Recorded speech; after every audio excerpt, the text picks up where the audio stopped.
I'm not sure if this is gonna like how to word this, but I think what I'm struggling with right now is I'm still working on acceptance, and maybe this is part of it, is the whole idea of like not want or like not ex like wanting things like to because obviously the whole reason I started this was because I wanted things to be different. And so I kind of feel like I'm like I don't know how to get out of that wanting something to be different, to not feel a certain thing or not, and I am doing the practices and the exercises and everything. So, it's I am doing it. It's just that sometimes I feel like I'm kind of like almost like it feels a little bit like I'm lying because I know that I really want something to change, and at the same time, I'm trying to do the practices so that I can, stay more present and kind of just accept things how they are. So I'm struggling there. Yeah. Yeah, certainly. Um, and this is something that you can't battle against, because you've seen already how that goes. The moment you struggle against the wants that are arising, it's it's another inner battle, which just elongates it just perpetuates the personal identity. So here, the same principle as we discussed on last Saturday's call, that goes.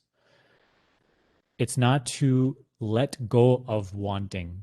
You can't, even like if a desire arises within you to let go of wanting, to to to chase experience or to change experience, that itself is another mental inclination. That itself is another want. So you see how subtle this sort of trap is.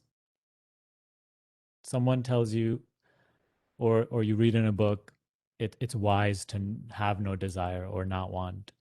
And so another desire arises within you that, oh, I should let go of wanting because that is the ultimate bliss, or that will get me spiritual understanding. It's just another desire. It's just another mental trap. So this is where you must become keen in your observing, and you have to acknowledge these things as the personal self, which you are observing, which you are aware of, which you see, yet it is not you. The wanting will remain. The wanting, if it's arising, it is here. It is the actuality of this moment. It is the content of this moment. It is another mental ripple in the sea of mind. To identify with it is the mistake. To be aware of it and to acknowledge that that which I am aware of, I am not, is freedom from it, regardless of if it finds fulfillment or not, regardless of if it results into action or not. This is the plane of subtlety to which, right, that is where we have to become attentive. Letting the want be there, acknowledging the want, acknowledge this about what is unraveling right now. You know how we always talk about in this practice, right? The main thing is becoming aware of what is arising here and now. Whatever is arising, whatever desire, whatever fear, whatever projection, idea, resistance, that is the unraveling of the personal self. It is arising. And notice that if it arises, it also passes. And you see it arise and pass. You just have to really begin to acknowledge so firmly that that which I observe, I am not. And let your direct experience show this to you. Even understand the mechanism of observing. That which you are observing is coming and going. Your experience of yourself is not I am coming and going. Your experience of yourself is not I am arising and subsiding. Your experience of yourself is not I am changing. You look at the body and say, I am changing. You look at the mind, you say, I am changing. You look at the personality, you say, I am changing. The emotions, and you say, I am changing.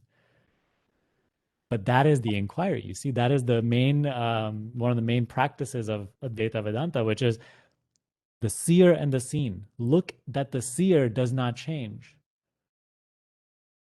And that this is your direct experience as well. It's not something that I'm just saying and your experience is, no, I'm changing. This is where looking at your experience with attention, with keen attention to understand, it naturally reveals this to you that yes, that which is aware is not what it is aware of. That which is aware is not arising and subsiding like all that I am aware of. So you can take this from the most gross and dense and material and physical experience to the most subtle experience. The material being what you see as physical objects, right, is very clear to you that life comes and goes. Like the experiences come and go. Nobody denies that. But now you begin to look with more attention. You start looking at the mind and you begin to acknowledge, yeah, it comes and goes. It's constantly changing. The very things I believe so strongly, even yesterday, perhaps today, they're, I believe something different. Or who I thought I was yesterday is no longer who I think I am today. What I liked yesterday is no longer what I like today. So you see the mind itself changing. And so it is only to left now to acknowledge that which you really are. You have to see, what am I defining myself as? What do I experience myself as? Is that changing? Bring that to your interest. Like that is what you're introspecting. And so here it starts to become clear to you, right? But previously we started with the experiences, which were very dense and gross, and now you're seeing even these subtle wants, the desire to want change, to want this to be different. It may not even arise as a very concrete thought. It may just be like the layer, like a mental template, a very subtle belief or whatever, a notion. You see, words fail in the subtle realm, but even that is something I am observing. So nothing wrong against it, nothing to fight against. And for sure, if you fight against this, again, it is just another mental notion to fight against this, saying that this shouldn't happen and I don't want this, which is also another thought observed. This, see what this practice is doing. You see, it is establishing you in your true position. It is awakening you to how you are beyond this right here and now, not somewhere later, not at a destination. That here and now, that which observes, here and now, that which is aware, is subtler than, prior to, free of, transcendent of what is arising and subsiding. This is, establish yourself in this. It's not that once I become established in this, then I can see this clearly. No, that is the practice. Seeing this clearly is the very practice of it. Observing this is the very practice of it. So acknowledge these moods and these emotions arise and pass. Or acknowledge these thoughts arise and pass. Acknowledge even these, right? If the notion to want this to be different, acknowledge that. Acknowledge that that is what is arising. That is the personal self right there. That is what you call the ego, that we all want to get rid of. The problem is we take ourselves to be that. You say, I want. You say, I am this. I am frustrated. I am suffering. That's not true. And it only takes looking in your direct experience to see this clearly. But we must be dedicated to this practice, because without it, we won't have the subtlety to perceive this understanding, to acknowledge this. So letting the want be, but becoming aware that, again, it is something that I am aware of. And that which I am aware of, it is constantly arising and passing, yet I am not arising and passing. I seem to be the stable, changeless observer, right? That is myself. It is me. I feel myself to be not changeful or coming and going. My direct experience at all time, anytime I can do this practice, is just being aware here and now. I am aware now. That is always the stable component of this very changeful experience. So now it is time that this that which is aware is cleansed of all of these notions that I am frustrated, or I am overwhelmed, or I am wanting. This is the practice. It is the way, but also it is the starting point. So, see, that's why nothing can be battled against in experience to understand this. Nothing can be resisted or uh, try to be manipulated to understand this. To understand this, all that is required is the very automatic and effortless awareness of what is arising and acknowledging that that is just the personal self unraveling. In this very acknowledging is the weakening of that energy, is the weakening of that personal self layers and layers that veil your true understanding of your true position. So look at just this acknowledging as like the melting away of your belief about what you are being the place from where you operate, but rather you acknowledging the ever present self that is changeless, that is also myself, not something that I'm becoming or something I'm attaining or changing into.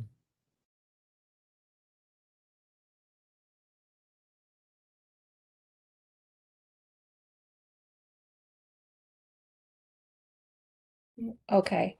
Um, One of the things I do notice is when I am noticing things, things that come up like that, I do notice I hear like a little voice says, I feel, whatever it is.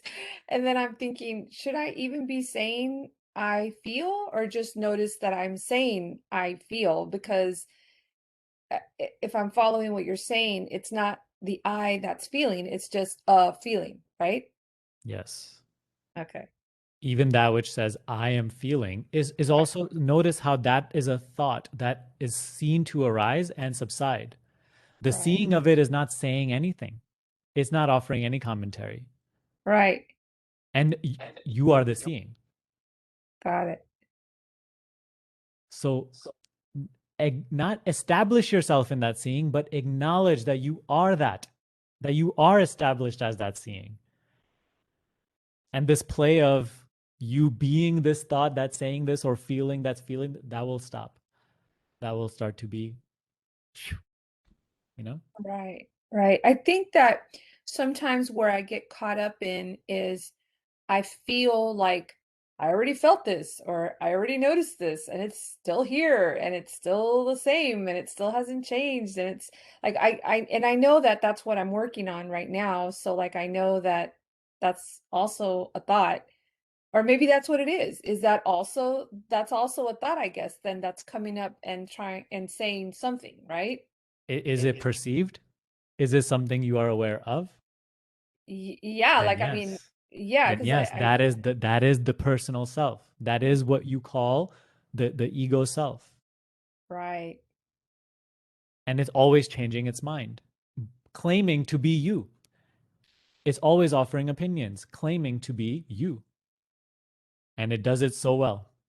Right. But this is the clear seeing of it, and the clear seeing of it is the dissolving of it. It will lose its capacity to pull you into suffering. It is that Gotcha. simple. Gotcha. Okay. Thank you. Thank you for your question.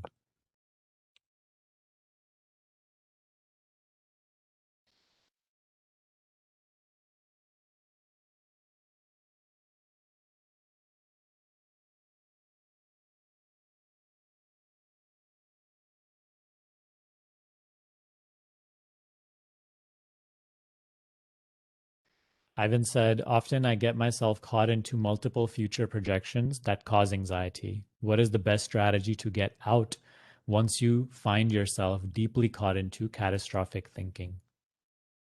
Exactly what we just talked about. You may hear this today, and then tomorrow you find yourself in thought again, and then now you want another technique. But there is no, see how, like, even what we're describing is not even a technique.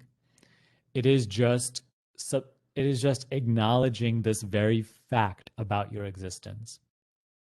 And in acknowledging the fact of your existence is the dissolving of you being in this projected existence, which is the suffering. In Vedanta teachings, one of the main principles is they say is that you suffer because of ignorance. So we suffer our own ignorance. We do not suffer reality. We do not suffer existence. What is? We suffer our projected world within reality. So again, what is the solution? The solution is not to fight your negative thoughts, to fight your negative feelings, to change this appearance into that appearance, to get more money or to get this. Those are very band-aid solutions which only create more problems. And you just have to look at your life to see this to be true. In Vedanta, they say the only solution to suffering is self-knowledge, is to remove ignorance. And this unraveling of the personal self, this observing of the personal self and the melting away of identification with it is the removal of ignorance.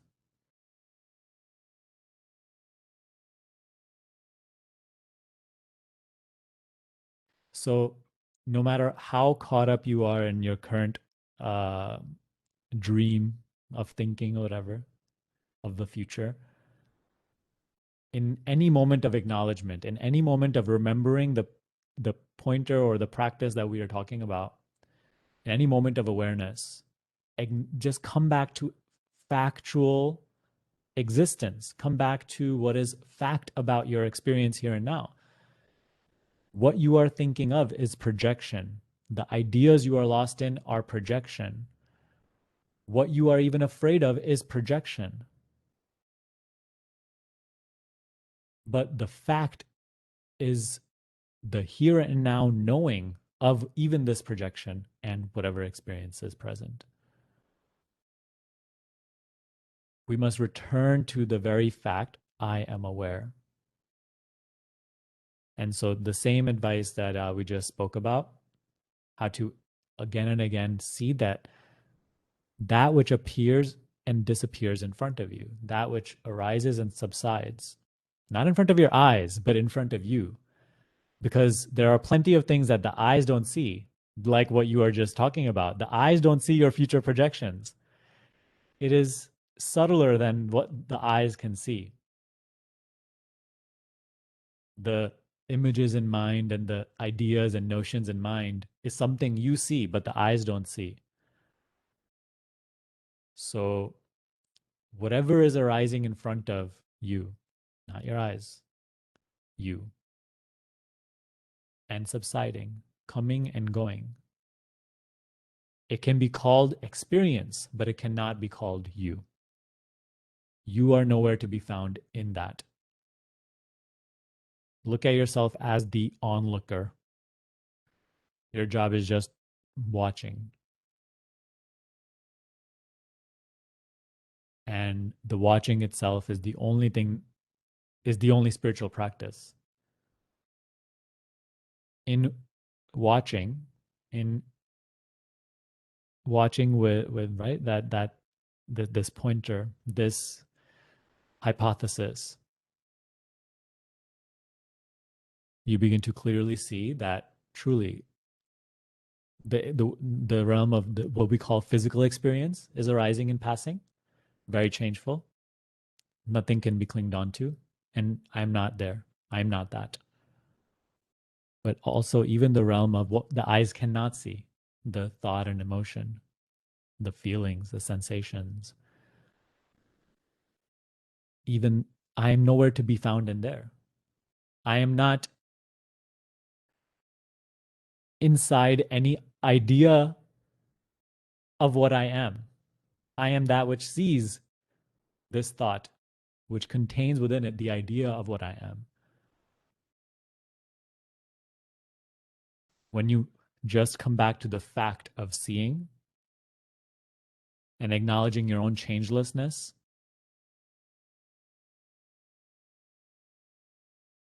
and resting free of that definition about yourself, free of your idea about who you are, how can you suffer? The very idea of being a body, thinking, is the basis of all of our suffering, is the ignorance which enables, which makes suffering possible. This practice completely undoes that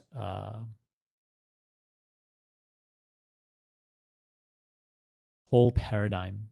It's a total shift in paradigm, total shift in perception. It will bring you more happiness than anything in your life could ever bring. It will bring you more fulfillment and clarity and security than any amount of money, any amount of external validation, any experience.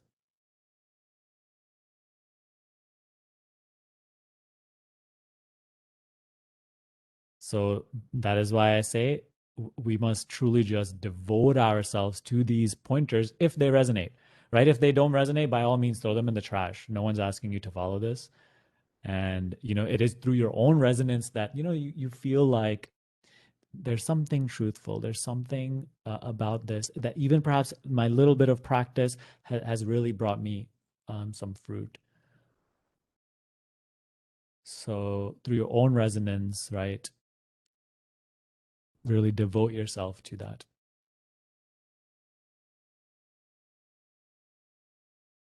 And when it really comes down to it, it is so simple because even let's say if you want to talk about the lack of spiritual progress that you may be making, or the how you maybe continue to fall into these judgments and these fears and whatnot, even these judgments about your spiritual progress, even these judgments about your suffering, they are also seen. They are also just mental inclinations. They are also just the very personal self revealing itself to you, unraveling, arising and subsiding. And again, we just take that to be ourselves. So break this spell. We must wake up from that. And it can only be practiced here and now, right? You can't practice this tomorrow because even when tomorrow comes, it will just be here and now. So tomorrow may refer to the shifting of the contents within the now, but realize that the now is the what you experience as real, what you experience as factual. Even your idea of future and what you're afraid of in the future is arising here and now. Your projection about the future and the fear associated with it is arising here and now. So come back to the facts, and your suffering cannot withstand. It cannot last. You just returning to the fact of your existence. Is this not worth yourself devoting to over devoting yourself to thinking or devoting yourself to suffering? That may seem more automatic and habitual and normal, but it is not natural. Once you begin to see the dysfunction in that and how it is not normal, I mean, or natural, then naturally you will, then what is natural will become habitual. What is effortless will become clear and resorted to.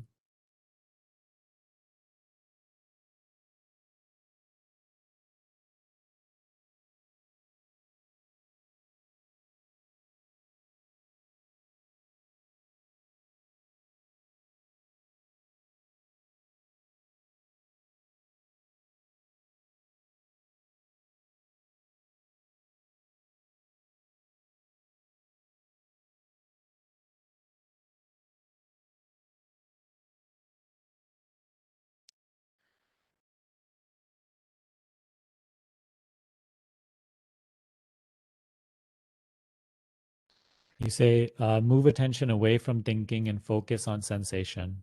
I have tried practicing this advice. I have trouble a little bit with it in implementation.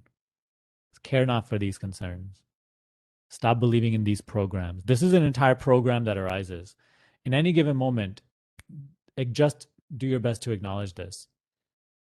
And the mind saying these things that I have trouble practicing this, or maybe I see this clearly when I'm on the call, but then later on I don't practice this. You're already resorting to some sort of past experience and you're already projecting another future. Let it go. Snap out of it. It's all projection. And here we don't care for projection. We don't care for story. We don't care about how it has been. Right now is fresh. Be fresh.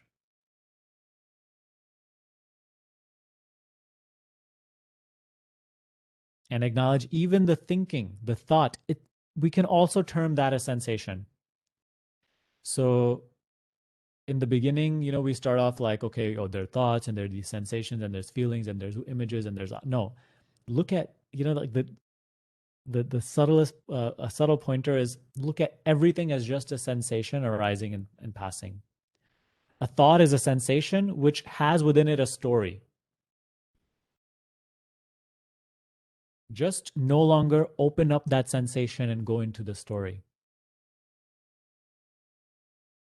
And here and now, when you say, I have trouble practicing this, again, right? That is the story within just the sensation that was arising. And we care for the story, or we care about how it has been when we practiced in the past, my spiritual history too, and my idea of how fast I could possibly spiritually progress and where I'm going and what this looks like. It's all this projected world. Let it go. Snap out of it. How? Just by here and now acknowledging the fact I am aware.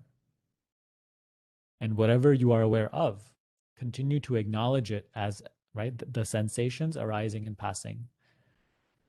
It frees us from the world of projection and story to reality. It makes us vulnerable to understanding, to revelation, to clarity, to insight, self-knowing. So just make your choice. In one realm, all there is just confusion and suffering and chasing and pain and pleasure, alternation. And the other is just here and now. You can't be here and now and suffer at the same time. Try it. It's not possible.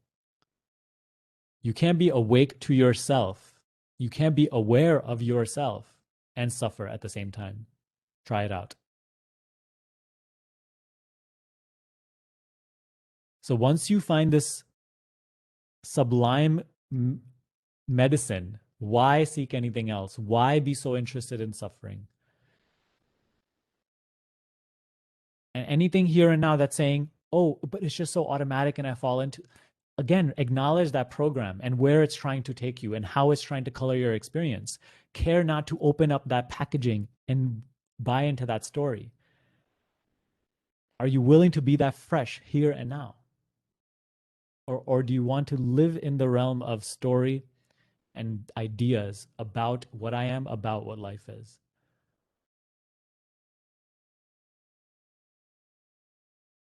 So you see, this is real spirituality. This is no, just playing around a little bit in some fancy concepts. This is like a here and now practice, a very real experience. And this may bring up all this resistance within you. Just practice the same pointer. This may bring up some fear or some, like it triggers the personal self sometimes when we talk about this type of stuff. So just again, practice the very pointer. That is when the dedication to the pointer, dedication to the practice is really quote unquote tested.